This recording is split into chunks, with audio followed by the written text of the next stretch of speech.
जय श्रीमन नारायण गुरु जी। जी मैं हाँ रख दो। मैं यूपी हरदोई से आई हुई हूँ। आपकी एक रील बहुत वायरल हुई थी कि मैं हरदोई से आई हूँ, हमारे घर टीवी नहीं है। हाँ हाँ वायरल हुई थी ना, मैं उसी जिले से आई हुई हूँ। हाँ हाँ ये मेरे पिताजी हैं, ससुर जी हैं और मेरी सासू माँ का स्वर्गवास हो गया है, तो पिताजी के साथ पोथी पाठ के लिए आई हुई हूँ यहाँ। और बस आप आशीर्वाद दीजिए कि हरदोई में जितने लोग हैं सब खुश रहें, बिल्कुल। सबके घर में सुख समृद्धि और हमेशा मुस्कुराते रहें। सब सुखी और रहें। महाराज जी 2020 में मेरा स्वास्थ्य बहुत खराब रहता था, पता नहीं क्या हुआ, अचानक ही अच्छे खासे पढ़ाई हो रही थी, शादी भी अच्छी हुई, पर स्वास्थ्य अचानक पता नहीं भगवान की कृपा हुई होगी। पर आपके कथा सुनने से जो आपने बताया कि नारायण का जाप करो, भागवत सुनो, तो उसको सुनते सुनते कुछ ऐसा परिवर्तन हुआ जो मैंने कभी सोचा भी नहीं था, वो भी मुझे मिल गया। समझ लो जो मेरे ये पिताजी हैं, मेरी सास नहीं है, सब कुछ यही है। और भगवान की कृपा से जो मेरे पति थे, पतिदेव जी जो हैं, पहले प्राइवेट जॉब करते थे, अब आज को वो एएसआई दरोगा हैं। वाह। और जो मेरा परिवार है बहुत अच्छे है, मेरे एक जेठ है, जेठानी है, उनकी 2 पुत्री हैं, वो भी बहुत अच्छी है, फैमिली बहुत अच्छी मिली। हालांकि तबीयत खराब हुई उसकी बात अलग है, पर नारायण की कृपा से इतना अच्छा कर दिया, मुझे पता ही नहीं चला जीवन कहाँ से कहाँ पहुँच गया। खुश रहिए। और एक प्रश्न मेरा ये भी है, जैसे पिताजी हैं जो 7 भाई हैं, तो ऐसा होता है ना, जैसे जो बच्चे नहीं होते सवर हो जाती है, तो उसमें कहते हैं कि पूजा नहीं करनी चाहिए, लड्डू गोपाल को स्नान नहीं कराना चाहिए, तो इसमें बड़ी मतलब ये हो जाता है कि 1 महीना हो गया या 2 महीने हो गए, 3 महीने हो गए, बहुत दिनों तक पूजा नहीं हो पाती, तो इसका कुछ मार्गदर्शन क्यों नहीं दीजिए। होती पूजा?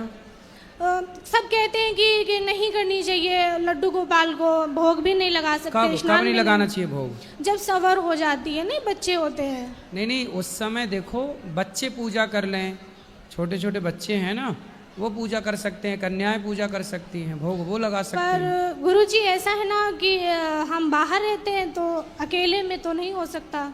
फिर भी मानसिक पूजा कर लो, मानसिक पूजा। और सूतक के दिन जितने होते हैं बस उतने दिन रोक के, बाकी फिर पूजा कर सकते हैं। अरे गुरुजी ऐसा होता है ना, पिताजी 7 भाई हैं, लगातार 4 महीने हो जाते हैं, कभी कभी 5 महीने हो जाते हैं। तो मतलब हर महीने बच्चे पैदा होते हैं? जी ऐसा होता रहता है, बहुत बड़ा परिवार है।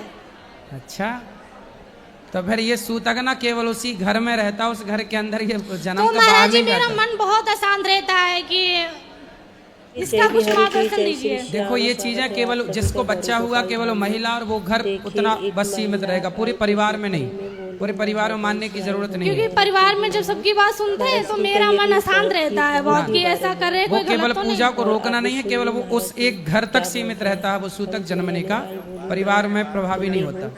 और बस महाराज जी आप आशीर्वाद दीजिए कि हमारे घर में सुख समृद्धि हमेशा ऐसे बनी रहे और नारायण की कृपा हमेशा बनी रहे। जय श्रीमन नारायण। तक बने रहिए, बहुत ही मजा आने वाला है। तो राधे राधे गुरु जी। हर सवाल का भी जवाब मिलेगा। गुरु जय जी, श्री कृष्ण, राधे राधे। मैं अंडमान निकोबार से आई हूँ और मेरा नाम श्यामल चंद्र दास है। गुरु जी मैं जीवन में तो कभी झूठ कपट नहीं किया है, लेकिन मेरे साथ में भगवान ये दुख तकलीफ का बोझा मेरा सिर पर क्यों डाला है? क्या दुख है आपको? सर बहुत किस्म का, मेरा बच्चों से भी हमको कोई शांति नहीं मिलता। बच्चे कैसे हैं आपके? सेवा नहीं करते आपकी? बच्चे सारे गलत रास्ते में है। क्या करते हैं? कुछ नहीं करते। बच्चे क्या करते हैं? कुछ नहीं करते। काम नहीं करते। शादी ब्याह हो गई?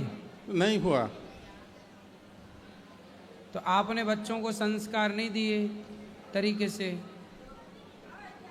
शराब पीते हैं बच्चे? जी। मांस खाते हैं? सब कुछ करते। तो आपने उनको शुरू से संस्कार नहीं दिए। जब आप संस्कार नहीं दोगे तो फिर रोना तो पड़ेगा, और दोष आप भगवान का दे रहे हो कि भगवान ने हमें दुख क्यों दिया। अरे आपने भगवान ने तो आपको पुत्र दिए, आपने संस्कार क्यों नहीं दिए? पिता का धर्म क्यों नहीं निभाया? माता शत्रु पिता वैरी ये न बालो न पाठिता, न शोभते सभा मध्य हंस मध्य बको यथा। पिता का कर्तव्य क्या है? बच्चों को संस्कार देना, आपने क्यों नहीं दिया? अब रोने से क्या होगा? इसलिए आपको पिता धर्म निभाना था, तब तो आप निभाए नहीं। अब दोष भगवान को देने से क्या होगा? ईश्वर दोषी नहीं होता किसी दुख का। भगवान की आपसे कोई दुश्मनी नहीं है। भगवान ने आपको दुख नहीं दिया, आपकी लापरवाही ने आपको दुख दिया है। ठीक, सही है कि गलत है? सही है। आपने बच्चों को संस्कार नहीं दिए जब वो छोटे थे, जब वो समझने के लायक थे, सुनने के लायक थे, तब आप अपने काम धाम में बिजी थे, जी, है ना? तब आपको पैसा कमाना था, तब बच्चे हाथ से निकल गए। इसलिए पैसे, 4 पैसे भले कम कमा लो, पर बच्चों को टाइम दो, सिखाओ, पढ़ाओ, लायक बनाओ। अब निकल गए हाथ से बच्चे, अब लगे रोने, अब देते रहो दुनिया भर को दोष, इसके कारण, इसके कारण। न देना दोष किस्मत को, विपत्ति तो सब पे आती है। आपने जो कर्म किए हैं ये उसी का फल है। जी गुरु। राधे राधे महाराज जी। जी। मेरा नाम खुशी पांडे है, मैं जलगांव महाराष्ट्र से आई हूँ और मैं खुद श्रीमद् भागवत महापुराण में गाती भी हूँ महाराज जी के साथ में, और मैं बचपन से संगीत भी सीख रही हूँ। तो जैसे हम लोग कथा देखते हैं टीवी पर, तो आज मेरी यहाँ पे पूरी फैमिली आई है, बुआ जी आई है, भाई आए हैं, बहन आई है, बड़ी माता जी, मम्मी। तो जैसे मैं गाती हूँ तो मेरा ऐसा था कि बचपन से, मतलब जैसे आपको सुन रही हूँ तो ऐसी इच्छा थी कि मैं आपके सामने कुछ गाऊँ। तो गाओ। तो अगर आपकी आज्ञा हो तो मैं भजन के 2 लाइन आपको गा के सुनाऊँ? गाओ। ओ पालनहारे निर्गुणो न्यारे, तुमरी बिन हमरा कौनो नहीं, हमरे उलझन सुलझा दो भगवन, तुमरी बिन हमरा कौनो नहीं, तुमरी बिन हमरा कौनो नहीं। बहुत सुंदर। तुम्हें हमका हो संभाले, तुम हमरे रखवाले, तुमरे बिन हमरा कौनो नहीं, बहुत सुंदर। तुमरे बिन हमरा कौनो नहीं। बहुत बढ़िया। चंदा में तुम ही तो भरे हो चांदनी, सूरज में उजाला तुम्ही से, ये गगन है मगन, तुम ही तो दिए हो इस तारे, भगवन ये जीवन तुम ही ना सवारोगे तो क्या कोई सवारे, ओ पालनहारे निर्गुणो न्यारे, तुमरी बिन हमरा कौनो नहीं। राधे वाह, राधे। बढ़िया। महाराज जी मेरी यहाँ पे फैमिली आई है, तो प्लीज़ आप एक बार सबको राधे राधे बोल दीजिए। सबको राधे राधे। राधे राधे। Thank you.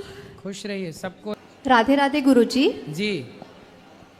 गुरुजी मेरा एक सवाल है कि हमारे घर में जैसे लड्डू गोपाल हैं, मैं शिवजी का कंकड़ पत्थर लेकर आई हूँ, तो मैं उनको भी पूजा पाठ करती हूँ। लक्ष्मी जी हैं, गणपति जी हैं, तो सभी जी को मतलब सभी को भोग लगाती हूँ। तो भोग लगाने के लिए मैं एक ही थाली में सभी को भोग पवाती हूँ, तो वैसा ही करना है? क्योंकि मैं अगर कान्हा जी को भोग लगाती हूँ तो तुलसी जी उसमें पड़ती है, और कहते हैं कि शिव जी को तुलसी जी नहीं चढ़ती हैं। ऐसा है कि जब आप भगवान कृष्ण को, कान्हा जी को, भगवान नारायण को भोग लगाते हैं, तो वह भोग लगाने के बाद जो प्रसादी बची, तो वह प्रसादी शंकर जी ग्रहण करते हैं। अच्छा। तो वो एक थाली जब भगवान शालिग्राम जी, भगवान नारायण को लग गई जी, तो फिर वो सबको लग गई। अच्छा। अलग से किसी को लगाने की जरूरत, शंकर जी वही प्रसाद पाते हैं। अच्छा, तो सबको अलग से लगाने की ज़रूरत नहीं है ना अब? तो इसीलिए मैं वही क्वेश्चन था। और दूसरा सवाल मेरा ये है कि अभी जैसे कि मैं इनको लेकर आई हूँ, तो शिव जी की भी बहुत बड़ी भक्त हूँ मैं, लाला की तो हुई, शिव जी की भी हूँ।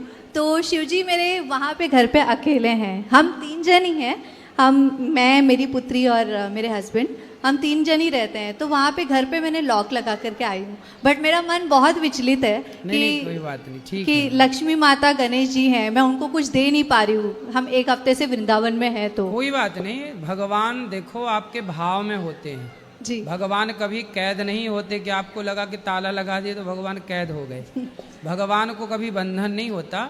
भगवान जहाँ भाव से पुकारो वहाँ होते हैं। जी ठीक है, जब आप यहाँ हैं तो भगवान यहाँ हैं, जब आप घर पे हैं तो भगवान घर पे हैं।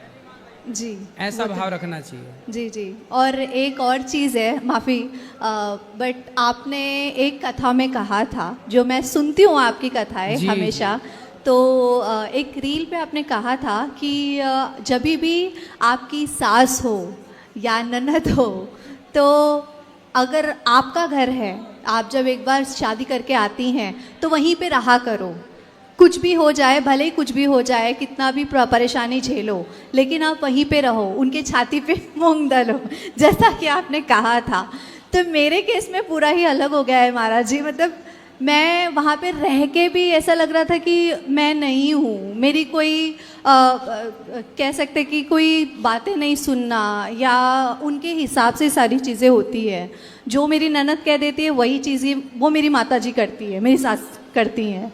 तो उस केस में मुझे क्या करना चाहिए? मैं बहुत ही उस चीज़ तो को लेके परेशान। ननद की अभी तक शादी नहीं हुई? जी नहीं महाराज जी, वो भी मेरे सेम एज की ही है। फटाफट उसकी शादी कराओ। वो कर ही नहीं रही है ना महाराज जी, वही तो दिक्कत है। तो वो साधु बनाओ, फिर भेजो वृंदावन।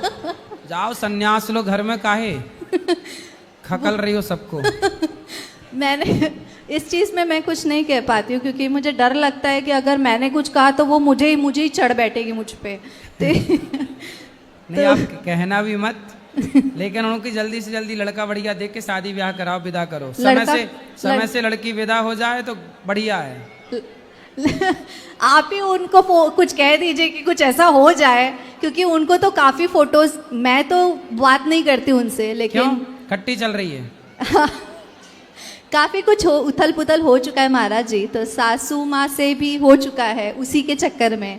लेकिन मेरा मन नहीं मानता महाराज जी। मैं चाहती हूँ कि मैं एक साथ सबको लेके चलूँ, बट मैं कुछ कर नहीं पाती। सही है, जब माँ अपनी बेटी के चक्कर में पड़ जाती है ना, तो फिर वो दोनों माँ बेटी दोनों गुरु शिष्य हो जाती हैं। महाराज जी मैं फिर उन्हें अकेली कोई हो समझा जाती नहीं हूँ। सकता। यदि माँ बेटी की ट्यूनिंग बन गई तो फिर उन्हें ब्रह्मा नहीं समझा सकते। है ना?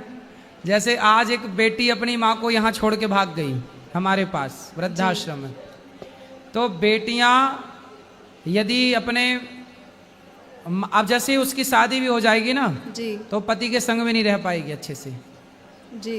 क्योंकि वो जहाँ माँ और बेटी की ट्यूनिंग बैठी, फिर वहाँ वो 2 परिवार बिगड़ते ही बिगड़ते हैं। अभी एक्चुअली वो कमा रही है ना महाराज जी, तो उन्हें ऐसा लगता है कि मेरी बेटी कमा रही है तो वो मेरा घर देख लेगी। अच्छा, तो इसलिए माँ शादी नहीं कर रही है? नहीं कर कि शादी करेंगी तो पैसा चला जाएगा।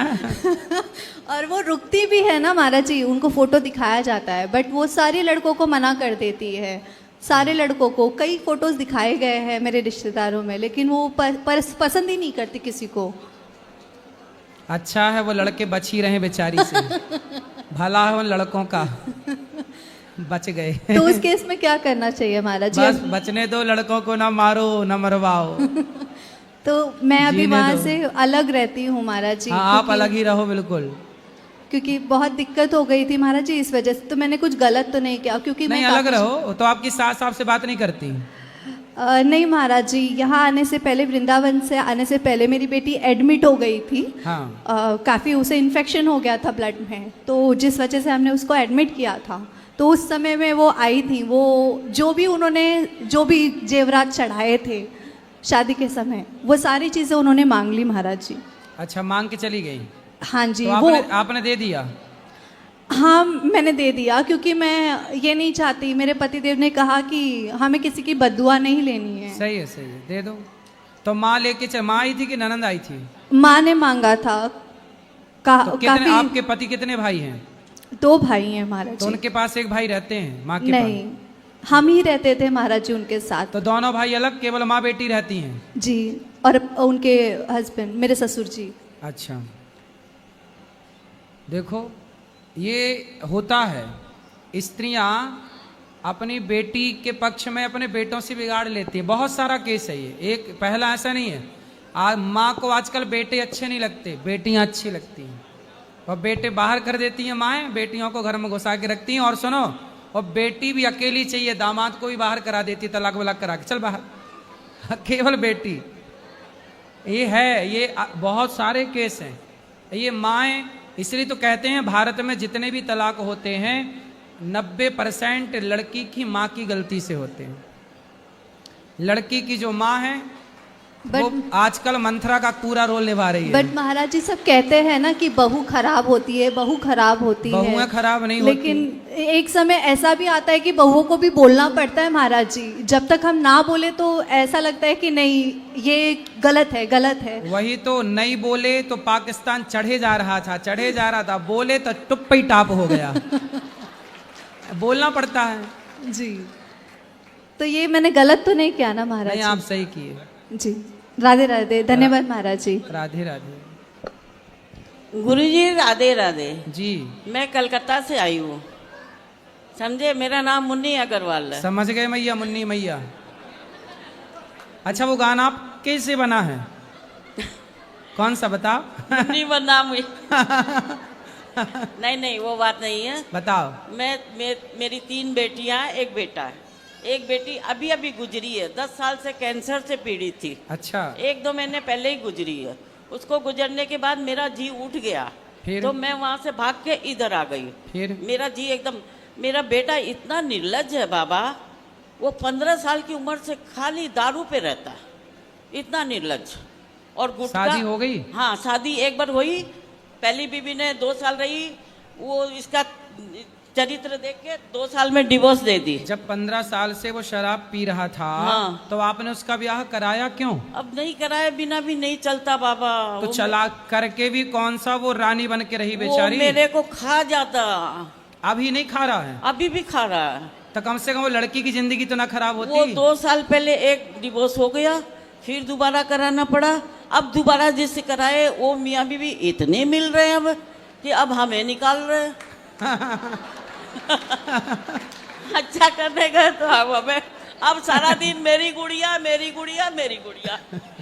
और मैं तो आ गई। अब रही बात अब वो मेरी, पति पत्नी ऐसे मिले कि आपको बाहर। हाँ कोई बात नहीं, मैं खुश हूँ। सही है, सही है। मेरे कोई तकलीफ नहीं, पर तकलीफ ये है कि मैं आई तो इसके पापा को रख रहा था वो। हाँ। समझे। मैं उनको बोली आप चलो वृंदावन, पर वो बेटे के मुंह में नहीं आए। समझे। मेरे आने के बाद ही हफ्ता भर मेरे को खबर पड़ती है कि पापा को ले जाके अनाथ आश्रम में दे के आ गया बेटा। हाँ, ये चीज मेरे को इतनी खटक रही है। मैं उससे फोन पे झगड़ा करती हूँ तो मेरे को अनाथ आश्रम का एड्रेस भी नहीं दे रहा। फिर मैं चली गई एक दिन पुलिस चौकी, यहीं पर जाके वहां से मैंने एड्रेस लिया, तो उसके पापा से बात की। मैं बोली आप खुश हो? बोला खुश तो नहीं हूँ। मैं बोली तो फिर क्या मिला बेटे के पास लड्डू, मेरे साथ आए क्यों नहीं? तो बोला अब आऊंगा। मैं बोली आ जाओ। बोला मैं अकेला नहीं आ सकता, तू आके मेरे को लेके जा। मैं बोली ठीक है मैं आ जाऊंगी। फिर उनकी आया ने मेरे को बताया, आश्रम की आया ने, बंगाली है ना, बोली बाबा के पास तो कुछ नहीं है, ना साबुन है, ना तेल है, ना फोन है, ना कोई आता है, ना बात करता, ना कुछ करता। तो मैंने बेटे को फोन किया, तू एक मेहरबानी मेरे पर कर दे, अपने पापा को वहां से निकाल के मथुरा की ट्रेन में बैठा दे, बस मैं यहाँ संभाल लूंगी। मैं बोली अभी मेरे में गट्स है, मैं संभाल लूंगी पापा को। तो मेरे को क्या बोलता, सब शब्द सुनिए आप, तू आके अपने पति को ले जा, मैं बैठाने वाला नहीं हूं। और जिसमें बाबा उसकी दुकान की कमाई वो खा रहा नालायक। पापा की पहले की दुकान थी ना, उसके 10,000 आ रहे हैं, वो नालायक 5,000 उधर दे रहा, 5,000 खा रहा है। पति आए कि नहीं? अभी मैं 24 तारीख को जा रही हूँ, मैं लेके आऊंगी। पति को ले आओ, बेटे को खुश रहने दो आप। हाँ, बेटे को मेरे कोई तकलीफ नहीं, तू खुश रह अपनी गुड़िया में, तू अपनी गुड़िया से खुश रह, मैं भी खुश हूँ, मैं अपने भगवान में खुश हूँ। मेरे गुड़िया, गुड़िया कौन? मतलब बहू का नाम गुड़िया। तो सारा मेरे को लगा छोटी गुड़िया। हाँ उस ना वो उसकी छोटी गुड़िया ही है, क्योंकि एक बार डिवोर्स हो चुका, तो एक बार डिवोर्स हो चुका, अब दूसरी पत्नी की मतलब वो समझ में आ गई उसको। तो जो दूसरी पत्नी है हाँ वो भी दूसरी है कि वो पहली है? वो भी वहाँ कहीं दूसरी जगह छोड़ के आई हुई दूसरी ही है। मतलब दोनों सेकंड हैंड हाँ है। दोनों सेकंड हैंड है। वो रहे खुश, हमें कोई तकलीफ नहीं। मेरे पति को 24 तारीख की मैंने फ्लाइट की टिकट बनवाई है, फ्लाइट से जाके मैं लेके आऊंगी। बच्चे मैंने 70 साल जब निभाया है, सही है। ये बच्चे कुछ दिन ना निभाऊं। सही है। और अब आज आप दोनों पति पत्नी साथ रहो, हाँ मस्त। हाँ अब आप लोग अलग ना रहो। हाँ नहीं रहेंगे। और हमारे पास बाबा आज हम जितना दिन जिएंगे उसके लिए कोई कमी नहीं है। सही है। पर मैं भी अब एकदम मजबूत हो गई हूँ, बेटे को 1 रुपया भी नहीं दूं, मेरा अपना तो नहीं दूं, सही है। मेरा अपना भी नहीं दूं और मेरे आदमी का भी नहीं दूं। तो आदमी का तो सब ले चुका वो। ना दुकान का किराया ले रहा खाली, हाँ। दुकान तो है ही हमारे पास। अरे दे देना बेटे को। नहीं बाबा उसके पास है, वो खुद बोलता मेरी गुड़िया 2 करोड़ की है। 2 करोड़ की? हाँ बस। 1 करोड़ का घर है उसके पास। अच्छा। हाँ और 1 अच्छा। करोड़ की एफडी है। अच्छा मतलब बहू जो आई है उसके हाँ। पास पैसा है। गरीब घर की है, हाँ। पर बेटे ने उसको 2 करोड़ की बना दिया। अच्छा। 1 करोड़ का घर दे दिया, तो अभी तक 2 ही करोड़ की हो पाई। अभी की 2 करोड़ की है और हम लोग अभी 2 रुपये के हैं, पर हम 2 रुपये में भी खुश है। सही है, सही है। और बेटियां भी साथ दे रही है उसका, सोचो। आपकी बेटी आपका साथ नहीं दे रही है? तो ना मेरा कम दे रही है, उसका ज्यादा दे रही है। नहीं ठीक है आपकी बेटियां। क्योंकि ना भात करवाना माँ से तो कोई मतलब नहीं। सही है। भाई है तो राखी बांधना छूट जाएगा, सही है। भाई नाराज हो जाएगा तो राखी किसको बांधेगी। सही है। बेटियां भी साथ में, कोई बात नहीं, दे, मेरे कोई तकलीफ नहीं।